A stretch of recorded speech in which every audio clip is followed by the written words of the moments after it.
Halo, Assalamualaikum warahmatullahi wabarakatuh. Balik lagi dengan saya Ika Sari Wulandari.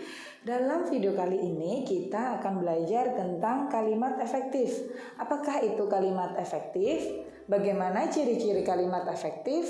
Akan kita bahas tuntas di video kali ini. Sebelumnya, jangan lupa like, subscribe, komen, dan aktifkan lonceng notifikasi untuk mendukung channel ini. Jadi, sebelum kita membahas bagaimana ciri-ciri dari kalimat efektif, kita pahami dulu apakah itu kalimat efektif.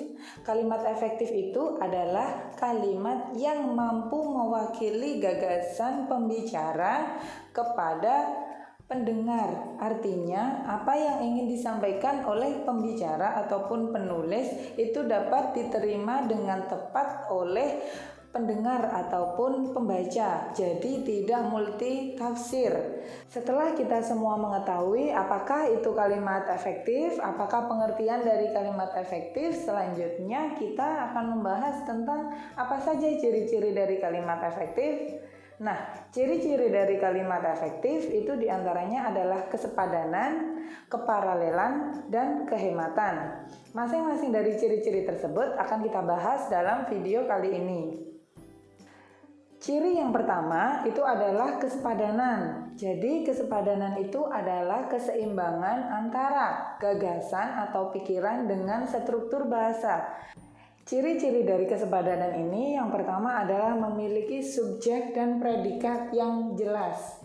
Artinya antara subjek dan predikat itu bisa terlihat dengan jelas. Misalnya, kepada hadirin dimohon berdiri. Nah, pada kalimat tersebut ada kata kepada. Kata kepada ini tidak perlu ditulis di awal kalimat. Karena apa? Karena kata kepada ini termasuk konjungsi, sehingga membuat kalimat tersebut lebih rancu, sehingga bisa diperbaiki dengan cukup hadirin dimohon berdiri.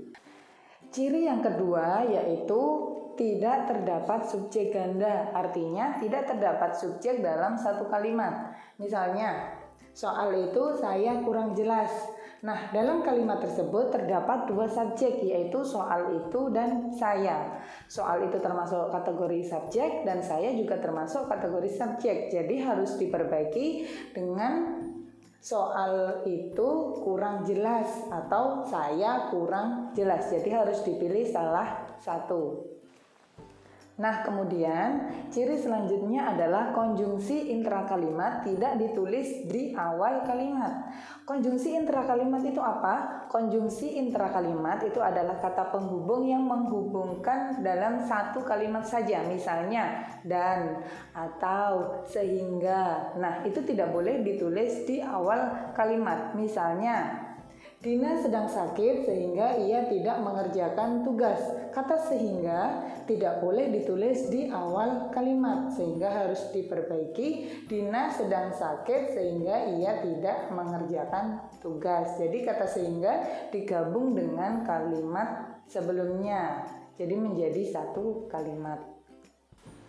Ciri kalimat efektif yang selanjutnya itu adalah keparalelan, artinya kesamaan atau kesejajaran bentuk. Misalnya dalam suatu kalimat, bentuk pertama menggunakan nomina atau kata benda, berarti bentuk kedua juga harus menggunakan nomina atau kata benda. Misalnya dalam bentuk pertama menggunakan verba atau kata kerja, berarti bentuk kedua juga harus menggunakan verba atau kata kerja. Nah, sebagai contoh, kegiatan di perpustakaan meliputi pembelian buku adalah bentuk nomina, membuat katalog bentuk verba, dan perbaikan buku yang rusak itu adalah nomina. Jadi harus diperbaiki dari ketiga bentuk tersebut, harus disamakan. Misal menggunakan nomina berarti harus nomina semua, misalkan verba berarti harus verba semua. Jadi bisa diperbaiki dengan kalimat kegiatan di perpustakaan meliputi pembelian buku, pembuatan katalog, dan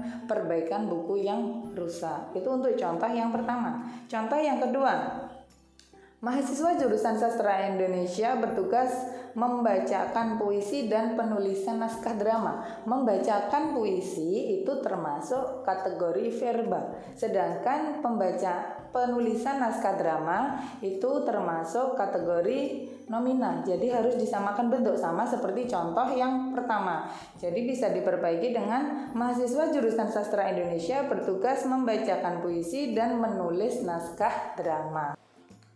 Ciri kalimat efektif yang ketiga itu adalah kehematan. Kehematan itu artinya menggunakan kata yang tidak perlu. Jadi tidak usah bertele-tele, langsung apa yang ingin disampaikan. Nah, bagaimanakah ciri-ciri dari kehematan ini? Penghematan dapat dilakukan dengan cara yang pertama, menghindari pengulangan subjek yang tidak diperlukan. Jadi tidak ada subjek ganda. Misalnya, karena dia tidak diundang, dia tidak datang pada acara itu. Nah, di situ ada dua subjek atau dua kata dia. Jadi harus menggunakan atau dipilih salah satu dan bisa diperbaiki menjadi kalimat karena tidak diundang, dia tidak datang pada acara itu. Jadi menggunakan satu subjek saja. Kemudian untuk ciri selanjutnya adalah menggunakan atau menghindari penggunaan superordinat pada hiponim kata. Misalnya, ia memakai baju warna merah.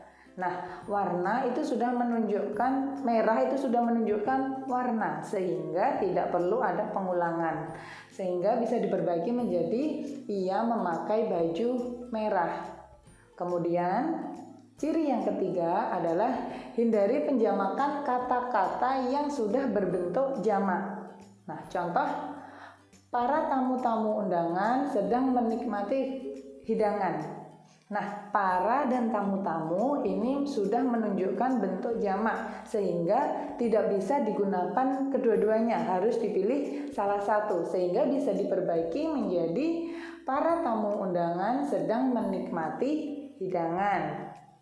Kemudian, kehematan bisa dilakukan juga dengan cara menghindari kesinoniman dalam satu kalimat. Contohnya, mulai sejak dari pagi dia hanya terdiam. Mulai sejak itu sudah bertele-tele, artinya tidak efektif, sehingga bisa diperbaiki menjadi sejak pagi dia hanya terdiam.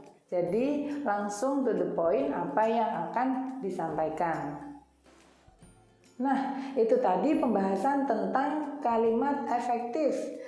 Ada 3 ciri-ciri yang lain yang belum kita bahas pada video kali ini. Akan kita bahas pada video selanjutnya. Demikian yang dapat saya sampaikan tentang kalimat efektif. Semoga bermanfaat. Kita bertemu lagi di video selanjutnya. Wassalamualaikum warahmatullahi wabarakatuh.